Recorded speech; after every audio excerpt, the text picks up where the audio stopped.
Hello and welcome to another episode of Delve into the Void. I'm Tom Morris. And I'm Josh Holderbaum. And this week we are going to catch up on DC Rebirth titles week 2 and 3. Now, if you were able to see my Delve Comic Book Cove after credit scene last week, you know that we covered DC Universe Rebirth number 1, Batman number 1, and Superman number 1. Well, this week we are going through a bunch of titles for week 2 and week 3. So we're going to jump right into it, and we're going to start off with Aquaman Rebirth number 1. I felt this issue was kind of like a commentary on how Aquaman is perceived within the DC universe, and to an extent, how he's perceived with the fans. Mm-hmm. Yeah, and it's interesting when you get towards the end of the issue that commentary is coming from the mouth of his arch nemesis Black Manta, which struck me as being really weird, that it's a very level, even rational commentary, and then he ends with, and I'm going to kill his wife. Yes. It's very interesting. It was interesting to see the story was kind of took a back seat to the commentary of, when you're reading it, at first you think it's a news broadcaster talking about, well, Aquaman his father was a lighthouse attendant, his mother was from the Atlantean Sea, and he is the king of Atlantis, but he really has no home.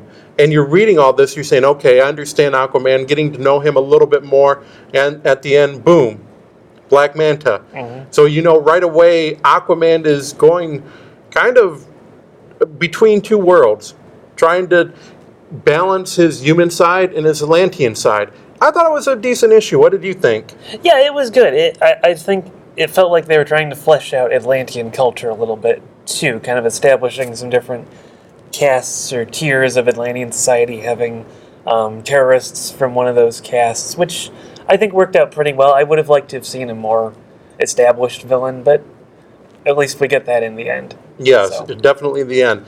So Aquaman number 1 was, from my understanding, Aquaman during the New 52 was a very good series, and it looks like it will continue. So it'll be interesting to see how Black Manta and Aquaman play out on this one. Good to read. I enjoyed it. Just real quick, I thought it was funny when they talked about he doesn't really talk to fish. He just communicates emotionally with... That was funny. Yeah, which they've covered before, that he doesn't communicate with them, he just pushes his thoughts into them. Mm-hmm. Yeah. Good issue starting with Aquaman. Next, Wonder Woman Rebirth. Why don't you start off on this one? This is a really neat issue. This is Wonder Woman trying to come to terms with a revelation about her origin, and as we know, Wonder Woman's origin has changed pretty significantly throughout the years. From first she was a baby, then she was made out of clay, then she's a baby again, born to Zeus, and now she might have a brother, which is covered in DC Universe Rebirth. And this issue really has to deal with her trying to figure out exactly what her origins are, because she's starting to remember both origins, it seems like. Yeah, all three of them from what I remember. And she tied the magic lasso around her arm and trying to find out the truth. Found out she's been lied to. Smashes the mirror. She was able to take the helmet of war and crush it, which she said she should not have been able to do. And then she puts on a new uniform. I thought that was a neat one. It kind of looked like some of the old and some of the new wrapped together. I liked it. I liked the gold better than the silver. A little bit, yeah. I liked them both. I found the new outfit really, to me, looked like the one in Batman vs. Superman a little bit, especially with how the kind of skirt was parted. Yeah. I think definitely that, she's one of the Trinity. When you talk about DC Comics, you think Batman, Superman, and Wonder Woman. So I understand that going forward, her Wonder Woman issues are going to be half of it's told in the past and half of it's told in the present, as she starts to find out more of her definitive origin. Might be a combination of all three. It's a pretty good issue too. I'm looking forward to seeing how this one plays out, but it definitely was intense. She wants to know who she is pretty badly. Yeah. To put the lasso of truth around yourself, you got to be pretty desperate at that point. Yeah. On to our next issue. Detective Comics. Detective Comics looks like it's going to be an ensemble cast. We have Batman, who brings together a team with Batwoman, Red Robin, who's the Tim Drake Robin. We have the Spoiler, which is Stephanie Brown, which she used to be a previous Batgirl in previous DC continuity. Cassandra Cain as the Orphan. Who Yep, is the Orphan. One of the previous Batgirls, and in the New 52 was the Black Bat. Mm-hmm. Yeah. And round off, because we all have to have one of those teams that just one does not belong, Clayface. It was interesting throwing Clayface on. For a long time, one of my sort of dreams was that Batman would take a sort of a group of like reformed villains of his and sort of make a team out of them. And so to have, I mean, I wasn't expecting Basil Karlo out of that group, but it's interesting to see that happen. You know, that he is trying to help one of his villains essentially reform. Right. But it is kind of non sequitur to go from bat-themed characters to a guy who can shapeshift and is a giant puddle of clay. Yeah. Now, one thing I wasn't aware of, Bruce Wayne and Catherine Kane, they're cousins, which I guess explains how they could be part of the Bat family. I didn't know that when they were first introduced. They just said it, oh, by the way, I'm your cousin. Well, hey, Bruce, I'm your cousin, da-da-da. Yeah. Yeah, it was interesting. Part of that's because the original Batwoman in the 1950s, the original Kate Kane, was originally a love interest for him who was eventually killed off. And I think they might have made them cousins just to establish that that sort of relationship isn't going to happen again, because it wasn't real well received in the comics at that point for Batman to have a girlfriend.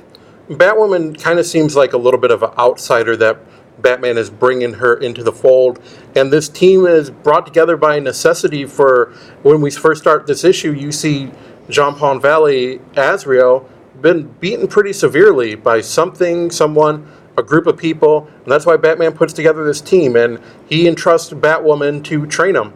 So I'm not sure what the threat is, but at the very end, there's a group, an army of people that is ready to attack, and we'll see how this group fares, that Batman trusts Batwoman to bring together. Yeah.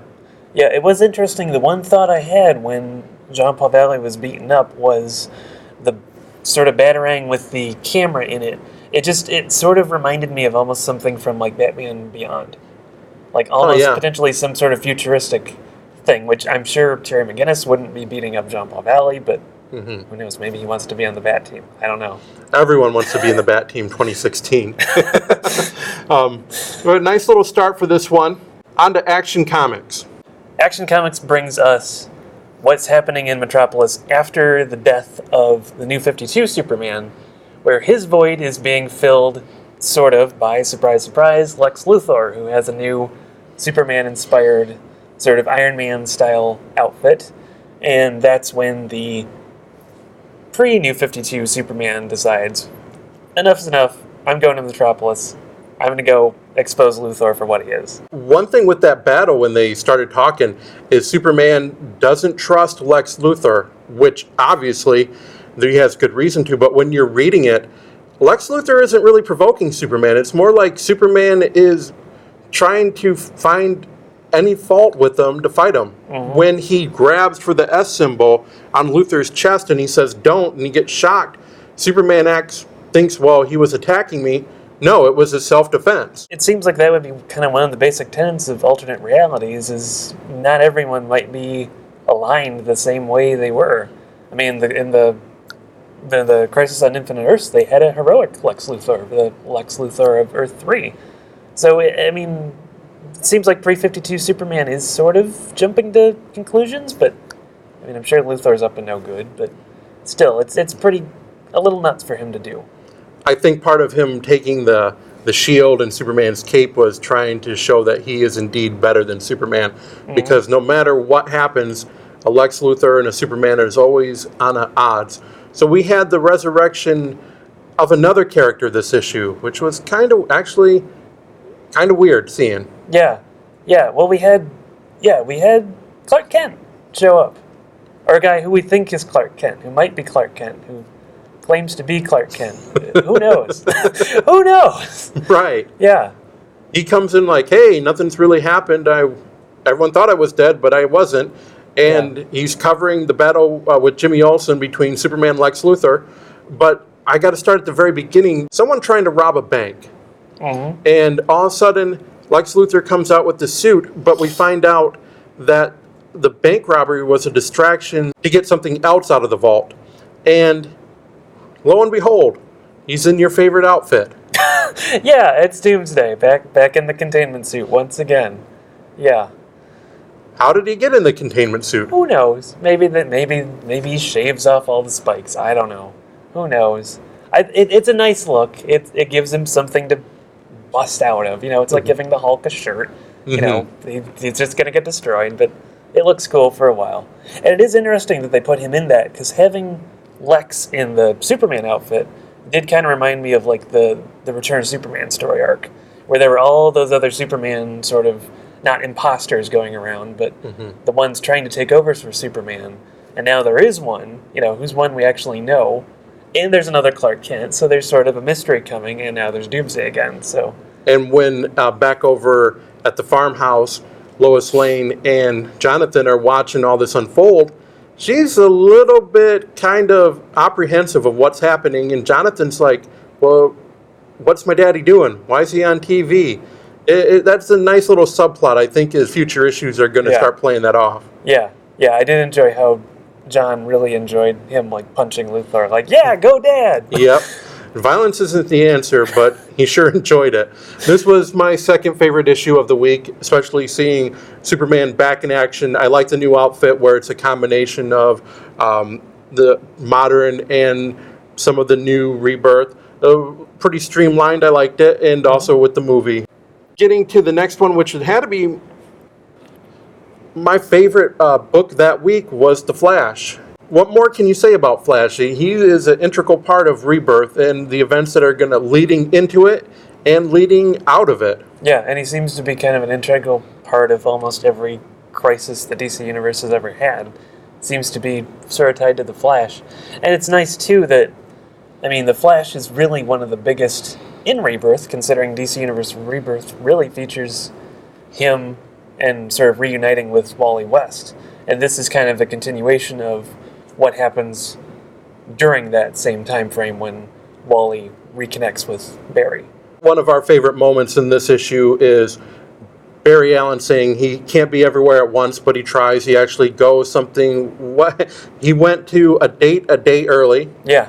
Yep. He got back with, when he was talking to Wally, Wally was telling, they were kind of filling the blanks a little bit, which is kind of a flashback to Rebirth. But then Barry Allen says to him, and about the outfit, the costume, you're not Kid Flash anymore.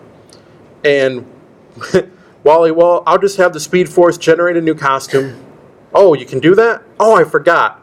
I thought that was a funny moment. Yeah, which means even in the New 52, Barry was still using his little costume ring. Yep, the nice little ring. If you remember, the costume would come out of it. I guess that character that we're going to see later on is called Godspeed, but did you notice the apparition that they were showing when he had images from the Speed Force of Reverse Flash, Kid Flash, or Wally, whatever you want to call him now. And then there was this apparition, kind of a new speedster. And it looks like that is going to be maybe his new villain, arch nemesis that he's going to. Yeah, it would be interesting to see who that is. My theory was thinking that since he does have a vision of Reverse Flash, Eobard Thawne, maybe that might be Hunter Zolomon coming back, who was the other Reverse Flash after Thawne. It would be interesting to put him in a different costume, but since it was still yellow themed, but who knows? The interaction with Batman and Barry in the Batcave, where they're continuing to examine the button. You like that? It kind of drew some parallels between Batman and the Flash. Yeah, that's one of the things I think DC does really well, especially with the Justice League, is they kind of establish these connections between characters, and a lot of times that is, it's the sort of detective bond between Bruce Wayne and Barry Allen, who's essentially a CSI. There's sort of the connection between Batman and Martian Manhunter, who are both detectives. They do a nice job of making friends between them. Like, we know who they would go to in a crisis. And that really helps me with the flesh out the DC Universe for me.